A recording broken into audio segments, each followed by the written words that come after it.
What's going on, folks, and welcome back to another SCUM video. I hope we're all doing well. As you know, 0.8 has been extremely controversial with the new fame point and currency system. Now, it's something that we aren't used to, and as we know, 0.8, or as we knew, 0.8 was going to be a game changer. With the new mechanics and the gameplay that we now have to adjust to, we are going to have to take some time to get used to this, because this seems to be the way that they want to go. Now, like anything, there are pros and cons, and with the videos and the streams that I've been making, it's been interesting to sort of hear your feedback and sort of discuss that. So, with the currency and the fame point system, obviously you can have all the money in the world in SCUM, but you can't buy anything unless you have a substantial amount of fame points to actually purchase said item. Kind of like a reputation system. If you aren't popular, you're not going to be able to buy anything, really. And it has been extremely difficult to come to terms with because, as I said before, it's a complete game changer in that fact with the new mechanics. And I want to give you a little bit of an insight of what something Tomislav had posted onto the Facebook SCUM community page that you guys may not have seen. Now, going back to the fame point system, ladies and gents, it does seem to sort of be very strange how the fame point system is working right now. For example, you get 5 fame points for finding bugs, but you know, if you put them in your inventory, you get 5 fame. If you eat them right away, you don't get the fame. Some people have claimed sitting on certain shares has enabled them to get 40 fame points, etc. And also splitting ammo, and apparently not crafted, as far as I'm aware. Very minimal fame, I think. But splitting ammo and selling it will also give you fame. And doing both will actually give you fame. Splitting it and selling it at the same time. So there is a lot of very strange things that are going on right now with the fame point system that does need to be fixed. And the devs have already said that they don't have enough testers to test everything, like with the amount of bugs that we may find. So obviously putting the patch out and just having 2 days is enough to sort of get the feedback. This is going to take some time to get used to, guys. This really is. And I'll tell you what, players cannot chat up straight away now, which is great. You know, and I'm loving the permadeath, the fame point system, not just the fame point system, but the punishment, the absolute punishment for death now in the game is very, very survival based. And like I said, and I will say many times probably during this video, it's something we have to get used to, because this is now survival, guys. This isn't just run around with an AK and just go and, you know, shoot everybody. This is survival. You really have to think about what you're doing now. Now, going on to what Tomislav has mentioned about the flag changes, etc. Okay, so guys, this is what Tomislav said about the flag changes. There is no limit on number of elements in single player. You can build whatever you want. The number on the flag is here as a reference so that you have a rough idea of how much elements are there. Soon we'll have an option for private server owners to modify these numbers too for multiplayer. But allowing players to build as much as they want takes big responsibility. Base building can easily reduce server performance, so allowing more means having a risk of additional lag. This happens on populated servers a lot, so more control over what players do will be needed from admins, along with frequent wipes. Having tons of items and wipes each 6 months, every 6 months is impossible. Everything has to be balanced, and we will also introduce pergola monitoring for servers so that players know how private servers perform. For example, if you have maxed out everything and you are not satisfied because everything is laggy, you'll see that the problem is not in the game, but with your setup, so to speak. So you can see what he's basically talking about here.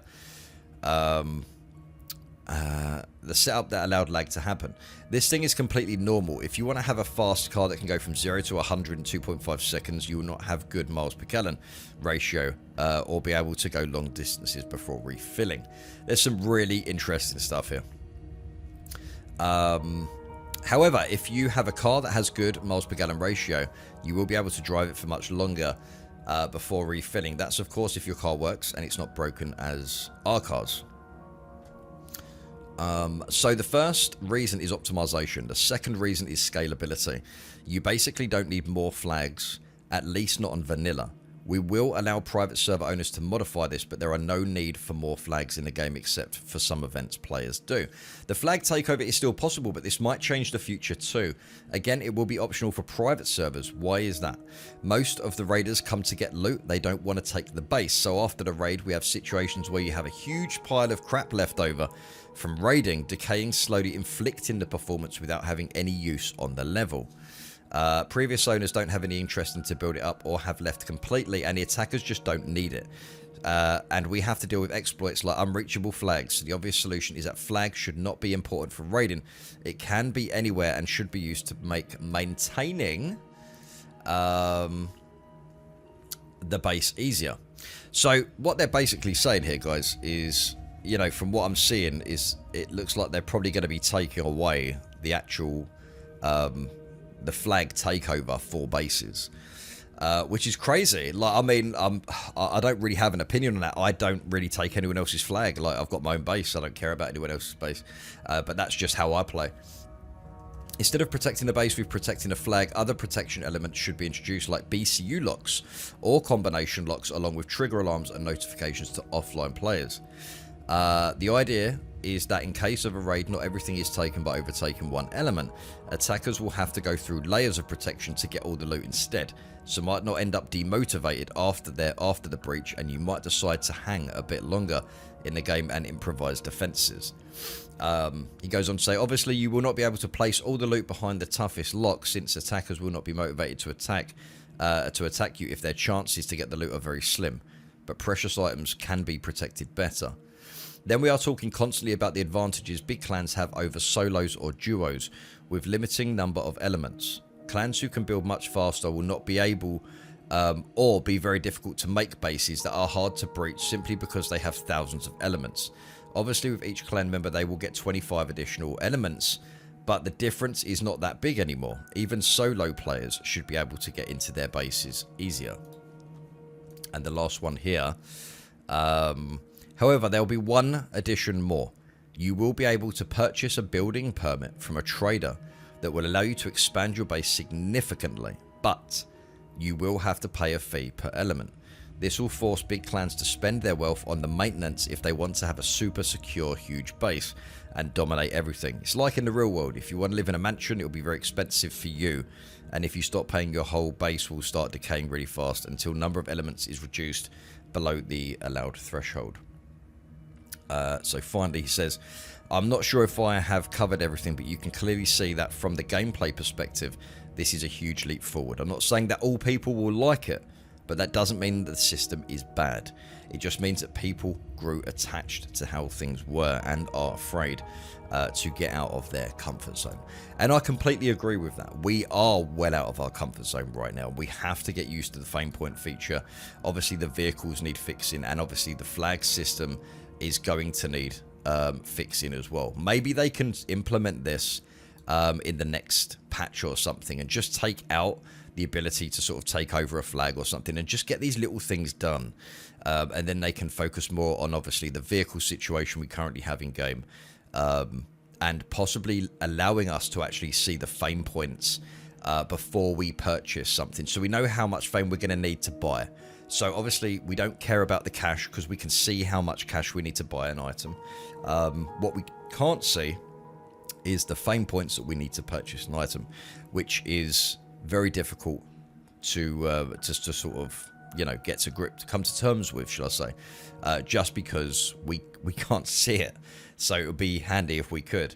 So you can see that there's currently a lot of issues that do need to be fixed, but it is an early access game. There is no other game in the world like this. Some players aren't liking the survival, not survival, some players don't like the trader system. I wasn't a big fan of the trader system when it first came in, but now that they've got the trader system, and now that they've got the fame point system to work with buying, now that to me does make sense. I do understand that, because you might have all the money in the world, but if you haven't got the fame, which means you haven't been playing the game to make the fame, you can't just go and chat up. You know, you can't just go and get all the gear in the world that you want. You have to work and play the game to get the fame, which obviously does take a long time now. And I would like to sort of see more on obviously the fame points and skills and stuff like that. because obviously some skills you're just not getting any fame for right now, and it seems that everyone's getting different fame for different things, so we sort of need to try and figure out why that is. So there are a lot of issues right now, ladies and gents. Right, as we're coming up closer towards the end of the video, ladies and gents, the SCUM community are currently planning and are going to be doing a charity event for Basingstoke MenCap, which is for learning difficulties for people, and it gives them the support to be able to get the help to learn and do different things and activities. So guys, that's literally all I have for you today, but that's still pretty big news on sort of what's coming. And obviously Tomislav had kind of spilt the beans a little bit there with, you know, talking about the permit and stuff, because obviously a lot of people are complaining, but obviously that's kind of where the game is going. It seems to sort of be like, it seems to be kind of going away from the whole just base raiding game that we sort of had a couple of weeks ago. And now players can sort of, you know, they can keep, it's going to be easier to sort of hold their bases and stuff like this as well. Obviously, there are different damage elements there is different damage set to different elements now, as it seems it's very difficult to actually shoot walls and stuff. You need either C4 or like even M82s have been completely nerfed. So, you know, raiding has become very, very difficult. If you want to raid and take someone else's loot, you have to work hard to mess up someone's day. And you can't really compare that with any other game, guys. Like, I know a lot of people are probably going to say Rust or something like that, but this isn't Rust. This is a completely different game. And I think a lot of players are actually going to like these changes. It's just going to take time to get used to. So, with that being said, ladies and gents, thank you very much for your time in checking out this video. Hopefully there's a little bit more knowledge for you guys, as it was for myself as well, and I thought I'd like to share this out. As you know, there is no stream today. There will be a stream tomorrow, guys, as I've got to be out and about today. I've got my car's in for a service. So, yes, I had to take today off, so I thought I'd make this video for you guys.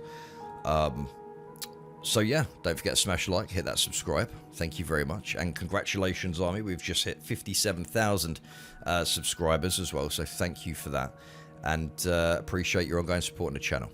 Guys, stay safe, and I'll catch you in the next one. Take care.